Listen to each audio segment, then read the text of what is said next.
यह खूबसूरत लड़की अपने बॉयफ्रेंड को मार देती है, जिसके बाद उसे जेल में डाल दिया जाता है। जेल में उसकी खूबसूरती को लेकर कई लोग आपस में चर्चा करने लगे। चेकिंग के दौरान जेलर भी उसके साथ मजाक करने लगा, लेकिन अब ऐना को इन बातों से कोई फर्क नहीं पड़ता। वह अपनी जिंदगी में पहले ही बहुत दर्द सह चुकी है। इसके बाद उसे किचन का काम दे दिया गया। कुछ देर बाद जेल का डायरेक्टर जीन फिरमिनो वहां आकर सबको ठीक से काम करने के लिए कहता है। जब उसकी नजर ऐना पर पड़ती है तो वह उसके पास आकर कहता है कि उसे भरोसा दिलाना होगा कि वह यहाँ की परंपराओं का सम्मान करेगी। कुछ घंटों बाद पता चलता है कि आज जेल के टाउन के मंत्री ने फैंसी ड्रेस प्रतियोगिता रखवाई है। ड्रेस लेने के लिए ऐना वहीं की बदमाश कैदी के पास जाती है। उसका मजाक उड़ाते हुए सोफी उसे एक टाइट ड्रेस पकड़ा देती है। फिर प्रदर्शन के समय ऐना जब चलकर सामने आती है तो वह सबको हैरान कर देती है। उसकी अदाओं की गर्मी साफ तौर पर डायरेक्टर के चेहरे पर दिखाई देने लगती है। अगली सुबह डायरेक्टर ऐना से मिला। ऐना कहती है कि 4 महीने बाद पेरिस में उसकी कोर्ट की सुनवाई है, इसलिए उसे दूसरी जेल में भेजा जा सकता है। वह पूछती है कि क्या तब तक वह किचन की अपनी नौकरी जारी रख सकती है। डायरेक्टर इस बात पर सहमत हो गया और उसे चिंता न करने के लिए कहता है। तभी ऐना उससे पूछ बैठती है कि वह उसके बारे में क्या सोचता है। डायरेक्टर को ऐना में कोई निजी दिलचस्पी नहीं होती, वह बस कानून के लिए काम करता है। वह सीधे अपने ऑफिस में गया और ऐना का पुराना रिकॉर्ड देखने लगा। डायरेक्टर का एक छोटा सा परिवार है, एक पत्नी और एक बेटी, जो साथ में अपनी बेटी का डांस कंपटीशन देखने आते हैं। डायरेक्टर अपने इस छोटे से परिवार के साथ बहुत खुश रहता था। इसी बीच ऐना से मिलने उसकी माँ आ गई, जो उसे दिलासा देती है कि वह कोई अपराधी नहीं है। कुछ देर बाद जेल में बदमाश सोफी ऐना को परेशान करने लगी और उसे मारने की कोशिश करती है। जब ऐना उससे अकेले में मिली तो सोफी उसकी माँ के बारे में उल्टी सीधी बातें बोल पड़ी। इसके बाद दोनों के बीच जोरदार लड़ाई हो गई और ऐना सोफी को बहुत बुरी तरह घायल कर चुकी थी। फिर डायरेक्टर ऐना को बुलाकर बोला कि उसे खुद पर काबू रखना होगा। वह चेतावनी देता है कि अगर आगे ऐसा कुछ भी हुआ तो उसे मजबूरन सख्त कदम उठाने पड़ेंगे। ऐना उठकर जाने लगी, लेकिन डायरेक्टर उसे रोककर मदद के बहाने उससे बात करने की कोशिश करने लगा। ऐना बताती है कि उसे अपनी माँ की बहुत चिंता सताती है। वह अपनी पढ़ाई पूरी करना चाहती है, लेकिन ये सलाखें उसे रोक कर रखती हैं। वह अपने बालों से खेलते हुए बोली कि वह जेल की लाइब्रेरी में बहुत कुछ सीख रही है। डायरेक्टर उसकी बातों से प्रभावित हो चुका था। कुछ देर बाद किचन में सब्जी काटते समय उसकी उंगली कट गई। उसकी सेलमेट उसकी पट्टी करती है, जो अक्सर उसका ख्याल रखती थी, इसलिए ऐना उसे शुक्रिया कहती है और तभी अचानक उसे चूम लेती है। तब ऐना को समझ में आ गया कि वह उसके इतने करीब आने की कोशिश क्यों कर रही थी। यहाँ के सारे लोग उसका फायदा उठाना चाहते हैं, इसलिए वह उससे दूर होने लगती है। फिर डायरेक्टर से ऐना की वकील मिलती है, जो आज उसे कोर्ट में सुनवाई के लिए ले जाने आई थी। वहाँ वह कोई बयान नहीं देती और उसे 10 साल की सजा हो जाती है। रात के अंधेरे में वह डायरेक्टर को दर्द भरे पत्र लिख बैठी, जिन्हें पढ़कर वह उसे समझ पाता है। डायरेक्टर उससे कहता है कि वह ऐसा क्यों कर रही है। अगर वह अपील करे तो हो सकता है कि वह यहाँ से मुक्त हो जाए। वह कुछ नहीं कहती तो डायरेक्टर उसे दूसरा काम सौंप देता है, जहाँ उसे मेंटेनेंस का काम कंप्यूटर पर बैठे बैठे करना होता है। वहाँ से वह जेल में बैठकर अच्छा पैसा कमा सकेगी। अगले दिन काम की जांच करने डायरेक्टर उसे देखने आया। वह उसके हाथ पर हाथ रखकर उसे समझाने लगा कि काम कैसे करना है। ऐना को यह बात अजीब लगी, लेकिन वो मजबूरी में सब कुछ सहने लगी। अब वह लाइब्रेरी में पढ़ाई कर रही थी। तभी डायरेक्टर वहाँ आता है और उससे बात करने की कोशिश करने लगा। दोनों के बीच वहीं बहस हो जाती है। ऐना उसके लिए एक लेटर छोड़ गई थी, जिसे पढ़ने के बाद डायरेक्टर उसके शब्दों की तरफ धीरे धीरे आकर्षण महसूस करने लगा। अगले दिन अचानक डायरेक्टर उसके पास आया और बोल पड़ता है, दुनिया की पहली जेल जो तुम्हें आजादी महसूस करा रही है। इतना कहते ही वह उसे चूम लेता है। ऐना को पहले कुछ समझ नहीं आता, लेकिन अगले ही पल वह भी उसका साथ देने लगी। डायरेक्टर उसकी खूबसूरती और उसके लिखे शब्दों में पूरी तरह मोहित हो चुका है। दोनों यहाँ अपने अपने किरदार निभाने लग गए। रात को सपनों में डायरेक्टर ऐना को देखता है। दोनों एक दूसरे के बेहद करीब थे, लेकिन वह शादीशुदा होता है, इसीलिए बहुत जल्द उसे एहसास होने लगा कि वह गलत कर रहा है। वह ऐना को इग्नोर करने लगता है और उससे कहता है कि जो कुछ भी उनके बीच हुआ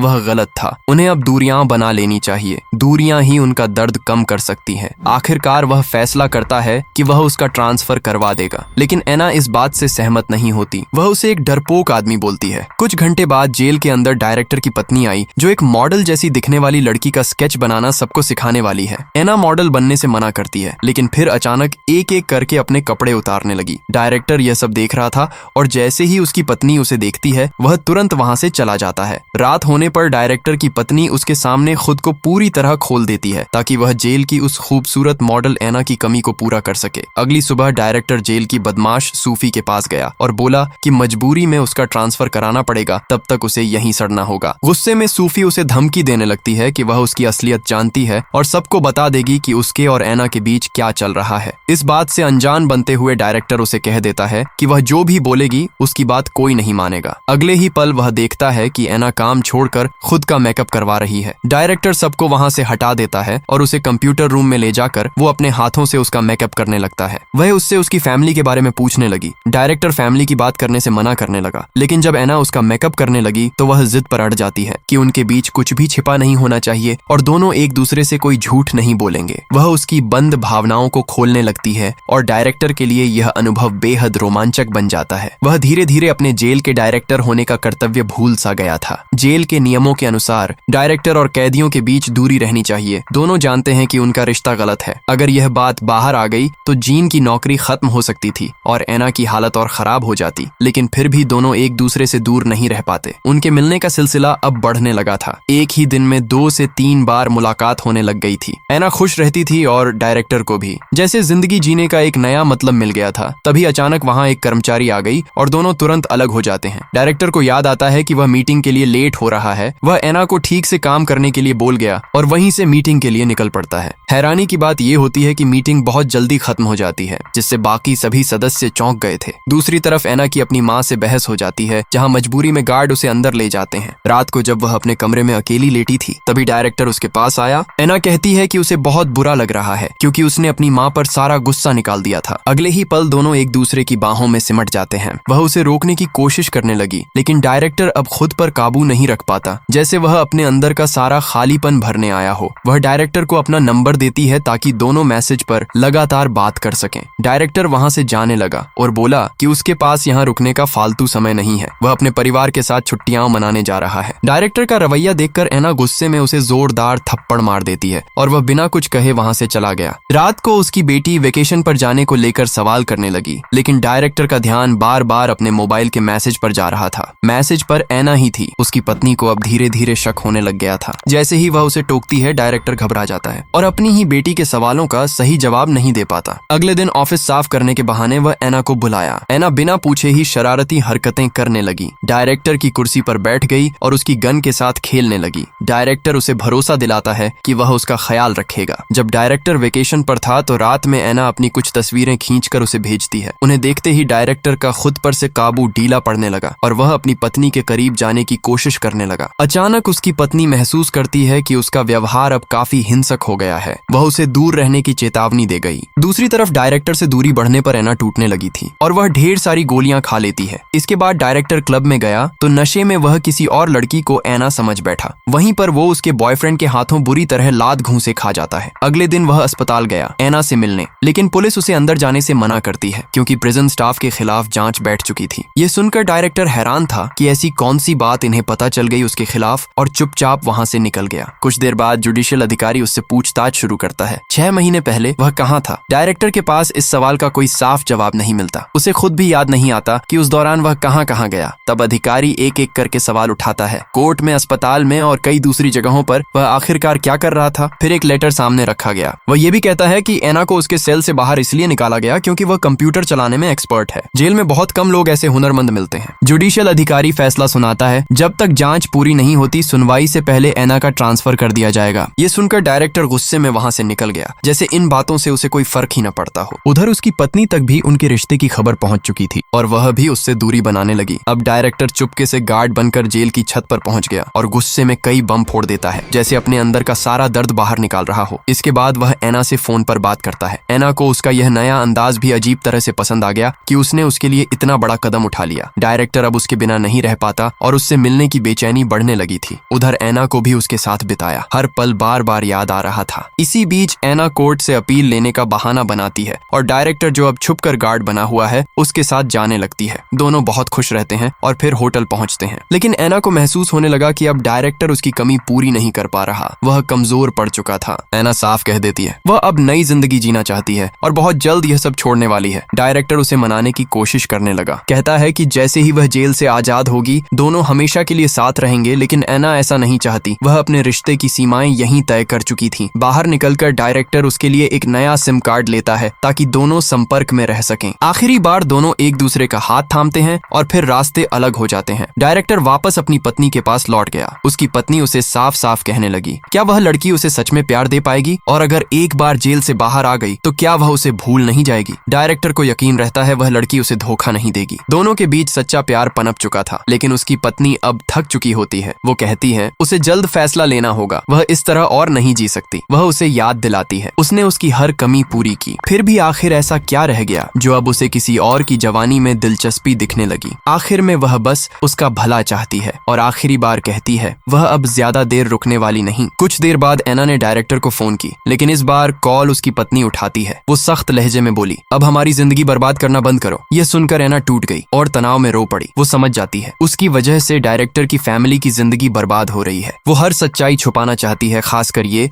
कि वो डायरेक्टर से प्रेग्नेंट नहीं हुई थी। अब वो ठान लेती है किसी भी हालत में डायरेक्टर से दूरी बनाएगी ताकि उसका करियर बच सके। डायरेक्टर वेकेशन खत्म करके वापस लौट आया और आते ही सबसे पहले एना को मैसेज करने लगा। फोन गिर जाने की वजह से उससे बात नहीं हो पाई, लेकिन तभी अचानक वहां पर पुलिस आ गई। उसे गिरफ्तार करने के लिए आरोप ये था कि वो एक कैदी के साथ संबंध बनाया था जो कानून के खिलाफ था। उसी वक्त वो जेल के दूसरी तरफ एना को देखता है जहां उसे भी कस्टडी में लिया जा चुका होता है। ऑफिसर सख्त आवाज में बोली, कानून का उल्लंघन तुमने किया, एक कैदी के साथ रिश्ता बनाकर फिर सवाल उठता है, क्या तुम अपनी गलती मानोगे? डायरेक्टर सारा इल्जाम लेने से इनकार कर गया। ऑफिसर उसके सामने कई नंबर्स और कॉल डिटेल्स दिखाती हैं जिनसे वो कई ज्यादा बातें किया करता था। कुछ तस्वीरें भी दिखाती हैं और कहती हैं वो उस पर भरोसा करके सब सच बता सकता है, लेकिन डायरेक्टर चुप रहता है। उसे पता था वे किसी भी तरह उससे सच उगलवा कर उसे जेल भेजना चाहते हैं, फिर भी उसे एक भरोसा बना रहता है। वो और एना एक दूसरे को कभी नहीं फंसाएंगे, क्योंकि उनके बीच जो भी था वो उसके लिए सच्चा प्यार बन चुका था। ठोस सबूत न मिलने पर पुलिस को मजबूरी में डायरेक्टर को छोड़ना पड़ गया। अब केस कोर्ट में जाने के बाद ही